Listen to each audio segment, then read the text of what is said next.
بسم اللہ الرحمن الرحیم اللہم صل علی سیدنا محمد وعلی آل سیدنا محمد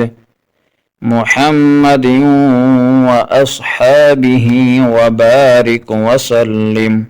جب سورۃ الانعام کی یہ آیت اتری، جو لوگ ایمان لائے اور انہوں نے اپنے ایمان میں گناہوں کی آمیزش نہیں کی، تو آپ صلی اللہ علیہ وسلم کے اصحاب نے کہا، یا رسول اللہ صلی اللہ علیہ وسلم، یہ تو بہت ہی مشکل ہے، ہم میں کون ایسا ہے جس نے گناہ نہیں کیا؟ تب اللہ پاک نے سورۃ اللقمان کی یہ آیت اتاری کہ بے شک شرک بڑا ظلم ہے۔ رسول اللہ صلی اللہ علیہ وسلم نے فرمایا، 4 عادتیں جس کسی میں ہوں تو وہ خالص منافق ہے، اور جس کسی میں ان 4 میں سے ایک عادت ہو تو وہ بھی نفاق ہی ہے جب تک اسے نہ چھوڑے۔ وہ یہ ہیں، جب اسے امین بنایا جائے تو امانت میں خیانت کرے اور بات کرتے وقت جھوٹ بولے، اور جب کسی سے وعدہ کرے تو اسے پورا نہ کرے، اور جب کسی سے لڑے تو گالیوں پر اتر آئے۔ اس حدیث کو شعبہ نے بھی سفیان کے ساتھ اعمش سے روایت کیا ہے۔ رسول اللہ صلی اللہ علیہ وسلم نے فرمایا، جو شخص شب قدر ایمان کے ساتھ محض ثواب آخرت کے لیے ذکر و عبادت میں گزارے، اس کے گزشتہ گناہ بخش دیے جاتے ہیں۔ آپ صلی اللہ علیہ وسلم نے فرمایا، جو شخص اللہ کی راہ میں جہاد کے لیے نکلا، اللہ اس کا ضامن ہو گیا۔ اللہ تعالیٰ فرماتا ہے، اس کو میری ذات پر یقین اور میرے پیغمبروں کی تصدیق نے اس سرفروشی کے لیے گھر سے نکالا ہے، میں اس کا ضامن ہوں کہ یا تو اس کو واپس کر دوں ثواب اور مال غنیمت کے ساتھ، یا شہید ہونے کے بعد جنت میں داخل کر دوں۔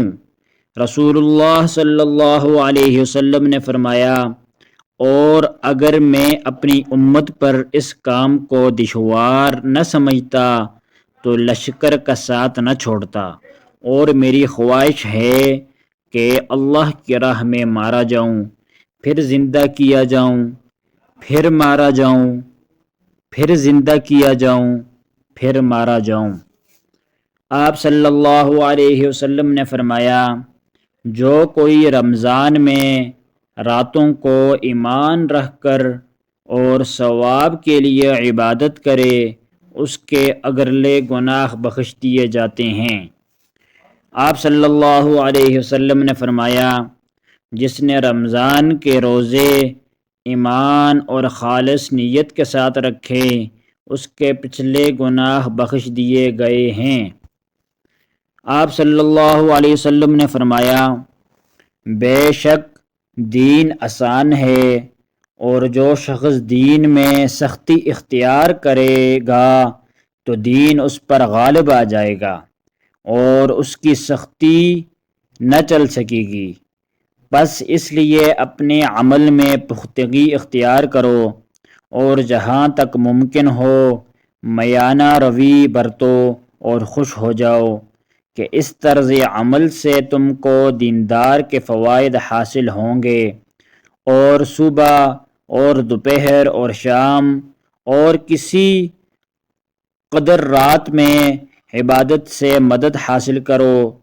5 نماز 5 وقت بھی مراد ہو سکتی ہے کہ پابندی سے ادا کرو۔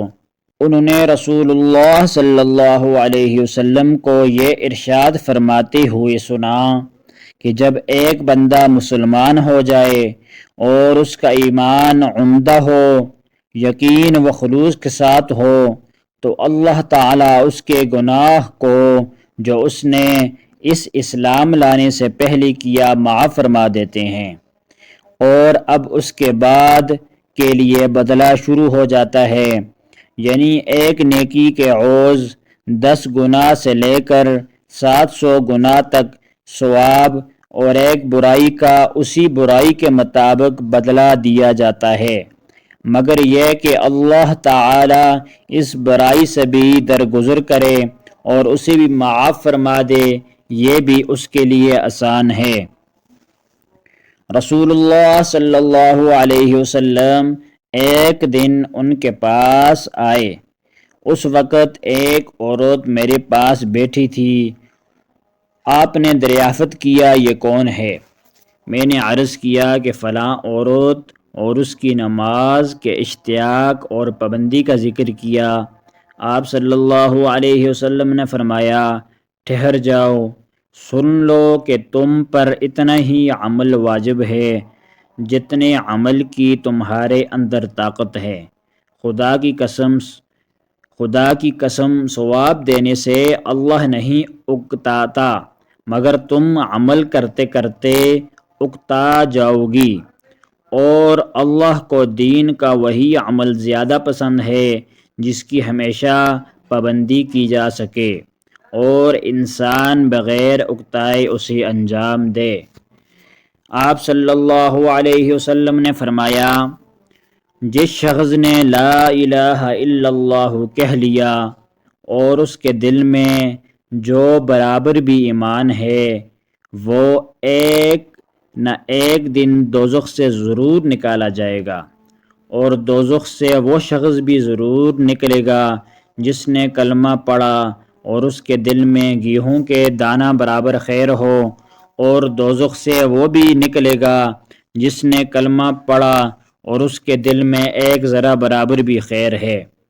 حضرت امام ابو عبداللہ بخاری رحمۃ اللہ علیہ فرماتے ہیں، ابان نے بروایت تقادہ بواسطہ حضرت انس رضی اللہ عنہ حضور صلی اللہ علیہ وسلم سے خیر کی جگہ ایمان کا لفظ نقل کیا ہے۔ اس طرح کی حدیثیں پڑھنے اور سننے کے لیے ہمارے چینل کو سبسکرائب کریں۔ جزاک اللہ۔